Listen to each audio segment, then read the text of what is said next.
Hello students, good morning. आज हम +2 class chemistry में 4th यूनिट केमिकल काइनेटिक्स में स्टडी करेंगे graphical representation of order of reaction. यानी जो ऑर्डर ऑफ रिएक्शन हम स्टडी कर चुके हैं उसमें ग्राफिकल रिप्रेजेंटेशन क्या होता है, किसके लिए, जीरो ऑर्डर ऑफ रिएक्शन के लिए, फर्स्ट ऑर्डर ऑफ रिएक्शन के लिए, second order of reaction and third order of reaction. जो फ्रैक्शनल ऑर्डर ऑफ रिएक्शन होता है उसका ग्राफिकल रिप्रेजेंटेशन नहीं होता है, क्योंकि फ्रैक्शनल में हमारे पास वैल्यू क्या हो जाती है, हाफ प्रेजेंट हो जाती है, और हाफ के लिए हम ग्राफिकल रिप्रेजेंटेशन फाइंड आउट नहीं कर सकते। वैल्यू तो हाफ के लिए प्रेजेंट हो सकती है, लेकिन ग्राफ हाफ के लिए हम क्या फाइंड आउट करेंगे। इसलिए आपके 4 ही ऑर्डर ऑफ रिएक्शन है जिनका हम ग्राफिकल रिप्रेजेंटेशन फाइंड आउट करेंगे। Zero order of reaction, first order of reaction, second order of reaction and third order of reaction. तो फर्स्ट है zero order of reaction. Zero order of reaction में हम complete study कर चुके हैं। Graphical representation में क्या लेना है आपको, वाई एक्सिस और एक्स एक्सिस। एक तरफ हमें क्या लेके चलना है, रेट कंसंट्रेशन, और एक तरफ क्या है, रेट ऑफ रिएक्शन, और दूसरी तरफ क्या लेके चलनी है, कंसंट्रेशन। जो जीरो ऑर्डर ऑफ रिएक्शन है उसमें आपके पास क्या डिनोट करते हैं हम, पावर क्या डिनोट करते हैं, जीरो। और किसी की भी पावर जब जीरो होती है तो वो किसके इक्विवेलेंट होती है, 1 के इक्विवेलेंट होती है। 1 के इक्विवेलेंट है तो वैल्यू क्या निकल के आएगी आपके पास, एक स्ट्रेट लाइन ग्राफ निकल के आएगी। तो जीरो ऑर्डर ऑफ रिएक्शन के लिए क्या हो जाएगी, एक स्ट्रेट लाइन ग्राफ हो जाएगी। फर्स्ट ऑर्डर ऑफ रिएक्शन के लिए क्या हो जाएगी, वही एक तरफ रेट ऑफ रिएक्शन लेके चलनी है और एक तरफ क्या लेके चलना है, कंसंट्रेशन। किसी की भी कंसंट्रेशन की पावर अगर हम 1 लेके चलते हैं तो क्या होती है, उसी की कंसंट्रेशन के इक्विवेलेंट होती है। तो क्या हो जाएगी, कंसंट्रेशन, और क्या हो जाएगा, इंक्रीजिंग ऑर्डर में ग्राफिकल रिप्रेजेंटेशन हो जाएगी। थर्ड नंबर पर है second order of reaction. Second order of reaction में सेम पावर 2 हो जाएगी, कंसंट्रेशन की पावर 2 हो जाएगी, वही एक तरफ रेट ऑफ रिएक्शन लेके चलेंगे और इंक्रीजिंग ऑर्डर में ग्राफिकल रिप्रेजेंटेशन होगा। देखो दोनों में क्या चेंजमेंट है। उसके बाद देखो third order of reaction, changement में बाद में बताऊंगा सभी में क्या डिफरेंस है। थर्ड ऑर्डर ऑफ रिएक्शन में क्या है, rate of reaction, concentration power 3 हो जाएगी, और किसी की पावर 3 है तो 3 के इक्विवेलेंट होगी, और इंक्रीजिंग ऑर्डर में ग्राफ हो जाएगी। जो first order of reaction, second order of reaction और थर्ड ऑर्डर ऑफ रिएक्शन है उसमें ग्राफिकल रिप्रेजेंटेशन आपको लगभग सेम डिनोट्स हो रहा है। सिर्फ चेंजमेंट क्या है, यहाँ पर जो हम ऑर्डर ऑफ रिएक्शन पुट कर रहे हैं उनमें क्या है, डिफरेंस है। बाकी सारा तो आपके पास इंक्रीजिंग ऑर्डर में ग्राफिकल रिप्रेजेंटेशन है। देखने से आपको ऐसा लगेगा कि तीनों की तीनों ग्राफ आपके पास सेम है, लेकिन यहाँ पर चेंजमेंट क्या है, यहाँ पर आपके पास कंसंट्रेशन 1 है, यहाँ पर कंसंट्रेशन 2 है, यहाँ पर कंसंट्रेशन क्या है, 3 प्रेजेंट है। तो तीनों में डिफरेंस है कंसंट्रेशन का, और कंसंट्रेशन पर ही ऑर्डर ऑफ रिएक्शन मेजर करती है। तो ये थे आपके पास फर्स्ट, सेकंड और थर्ड ऑर्डर ऑफ रिएक्शन। अब हम डिफरेंस फाइंड आउट करते हैं। जो जीरो ऑर्डर ऑफ रिएक्शन है और फर्स्ट ऑर्डर ऑफ रिएक्शन है उनमें क्या डिफरेंस है। देखो जहां पर कंसंट्रेशन सेम है लेकिन ग्राफिकल रिप्रेजेंटेशन क्या है, डिफरेंस है। यहाँ पर इंक्रीजिंग ऑर्डर में है और यहाँ पर क्या है, एक स्ट्रेट लाइन ग्राफ में है। तो ये छोटी छोटी बातें हैं जो आपको ग्राफिकल रिप्रेजेंटेशन में अच्छे से डिनोट्स करनी है, और इन्हीं के आधार पर ये आप ग्राफिकल रिप्रेजेंटेशन सोल आउट करते हैं। उसके बाद नेक्स्ट है half life period of a reaction. Half life period क्या होता है, this time taken for half of the reaction to complete. यानी वो टाइम पीरियड जब आपके पास हाफ ऑफ द रिएक्शन क्या हो जाती है, कंप्लीट हो जाती है, उसको हम क्या कहेंगे, half life period of a reaction. That is the time in which the concentration of a reactant is reduce to half of its original value. यानी जब आपके पास जिस किसी की भी ओरिजिनल वैल्यू प्रेजेंट होती है वो क्या हो जाती है, हाफ रह जाती है ओरिजिनल वैल्यू से, उसको हम क्या कहेंगे, half life period of a reaction. General expression हम क्या फाइंड आउट कर सकते हैं हाफ ऑर्डर ऑफ रिएक्शन के लिए, हाफ टाइम पीरियड के लिए, 4 जीरो ऑर्डर ऑफ रिएक्शन के लिए क्या होगी, टी हाफ डायरेक्टली प्रोपोर्शनल किसके होगी, concentration of R naught. First order of reaction के लिए क्या होगी, time period of half order of reaction में हाफ टाइम पीरियड क्या होगा, डायरेक्टली प्रोपोर्शनल होगा कंसंट्रेशन की power 0। Second order of reaction में क्या हो जाएगा, T half is directly proportional to inverse of concentration of R naught and so on. इसी प्रकार आगे चलती चली जाएगी। और T half for n-1 terms के लिए क्या हो जाएगा, concentration of R naught 1 minus N. अगर इसी को हम इज इक्वल टू पुट करें तो वैल्यू क्या हो जाएगी हमारे पास, 1 by concentration of R naught by mine power n-1।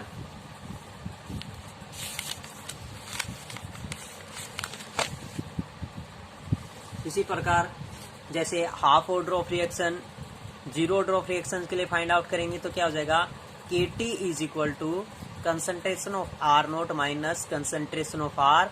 Half order of reaction क्या फाइंड आउट हो जाएगा, K T half is equal to concentration of R naught minus concentration of R naught by 2। T half की value find out हो जाएगी concentration of R naught by 2 के।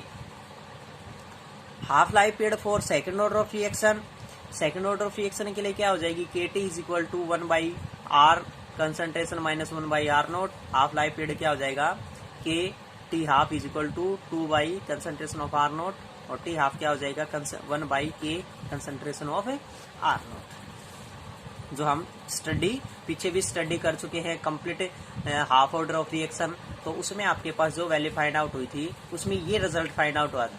तो यहाँ पर हमें शॉर्ट फॉर्म में सिर्फ रिजल्ट लिखा है, कंप्लीट स्टडी हम कल कर चुके हैं। उसके बाद नेक्स्ट है rate of radioactive decay, यानी जो आपके पास rate of radioactive decay है या डिसइंटीग्रेशन है वो क्या है, radio active decays follows first order of kinetics, यानी रेडियो एक्टिव जो भी डिकेज होते हैं वो फर्स्ट ऑर्डर ऑफ काइनेटिक्स में डिनोट्स करते हैं। Thus if n-naught atoms of radioactive elements are present initially and n atoms are present after time t, यानी देखो क्या है, n-naught तो क्या है आपके पास रेडियो एक्टिव एलिमेंट्स प्रेजेंट है इनिशियली, यानी जो इनिशियली टाइम पीरियड पर आपके पास रेडियो एक्टिव डिकेज प्रेजेंट है वो क्या है, n-naught। और n atoms are present after time t, यानी t टाइम पीरियड के बाद कितने हो जाते हैं आपके पास n। और रेट ऑफ डिकेज क्या हो जाएगा, माइनस टी किसके हो जाएगा, at time T minus D N by D T, directly proportional किसके होता है, एन। तो सिंपली हम क्या डिनोट कर सकते हैं, D N by D T is equal to K N, where K is called the decay constant, जहां पर के किस वैल्यू को डिनोट करेगा, डिके कांस्टेंट को वैल्यू को डिनोट करेगा। अगर हम डायरेक्टली प्रोपोर्शनल का साइन हटाते हैं तो कुछ ना कुछ कांस्टेंट वैल्यू डिनोट्स करते हैं, और वो कांस्टेंट वैल्यू हमने क्या मान ली कि that is known as decay constant. ये थे आपके पास rate of radio active decays and graphical representation of order of reaction, that is zero order of reaction, first order of reaction, second order of reaction and third order of reaction.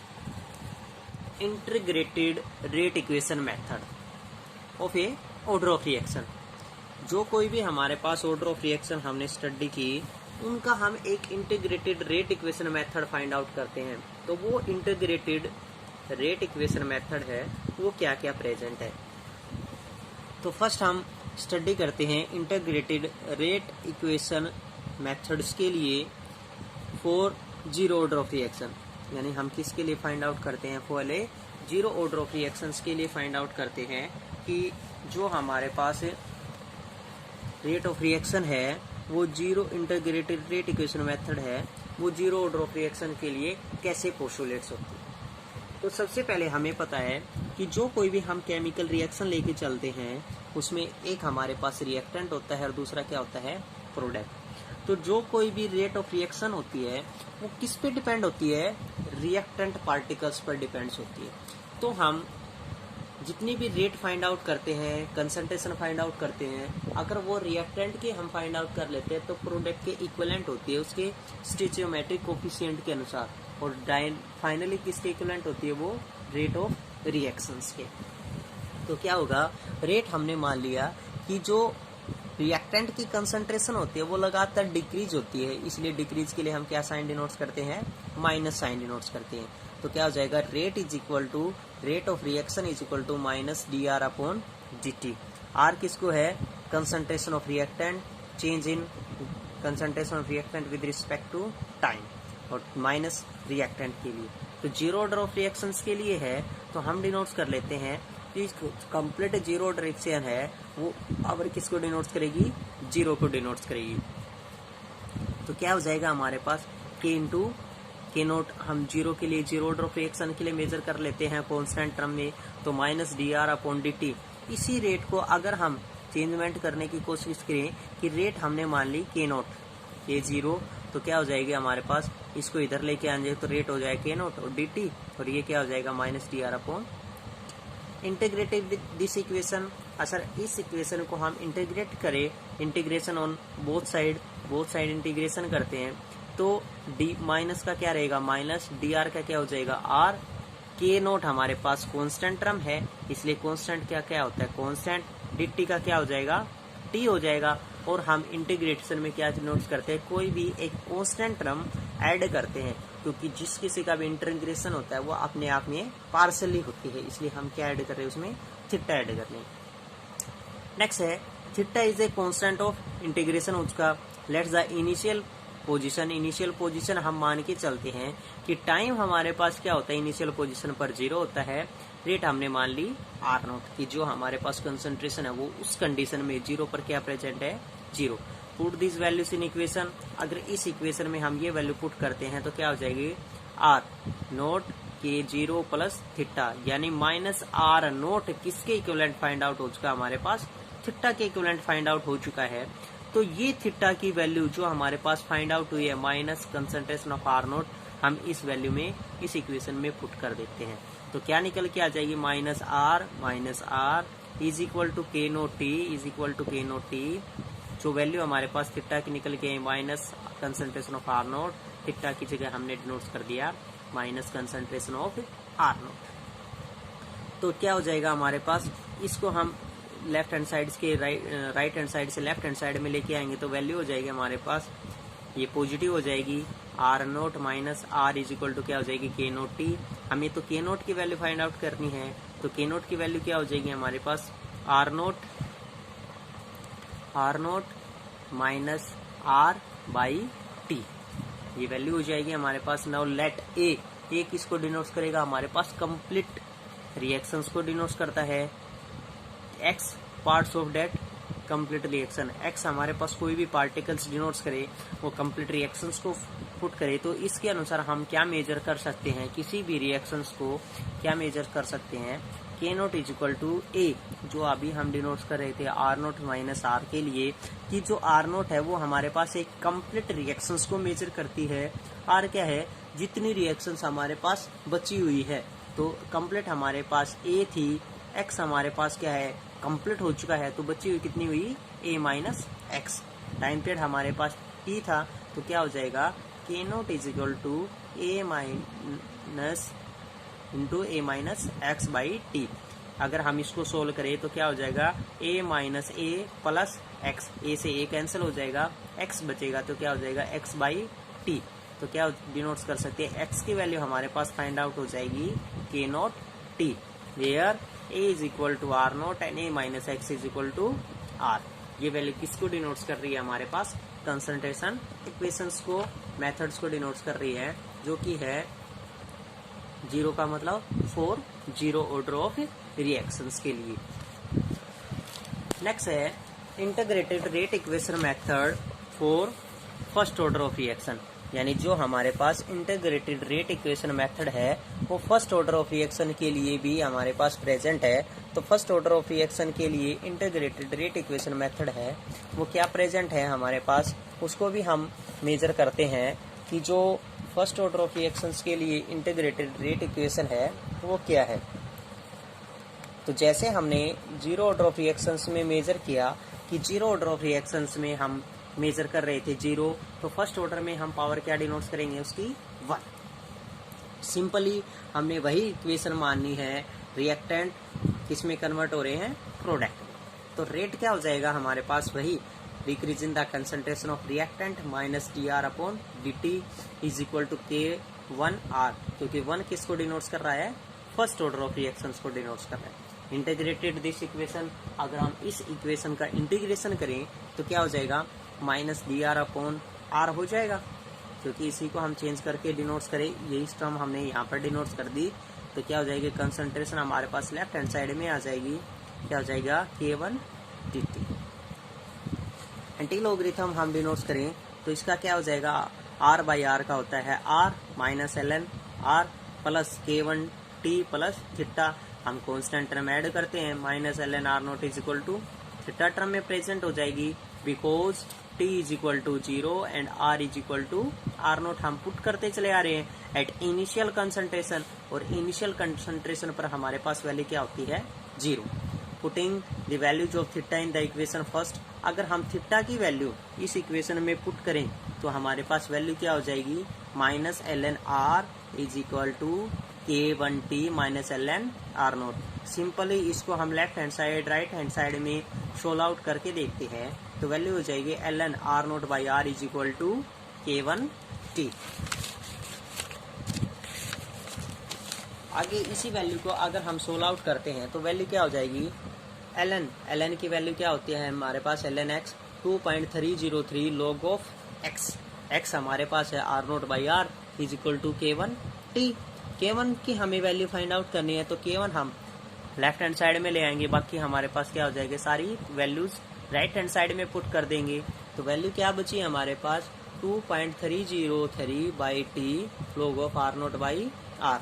Late r0/r is equal to x को denotes कर रहा है, and ln किसको है हमारे पास, 2.303 log of x, क्योंकि ln x log of x की वैल्यू हम ln x से एंटी लॉगरिथम ऑफ x की वैल्यू क्या पुट करते हैं, 2.303 log ऑफ x।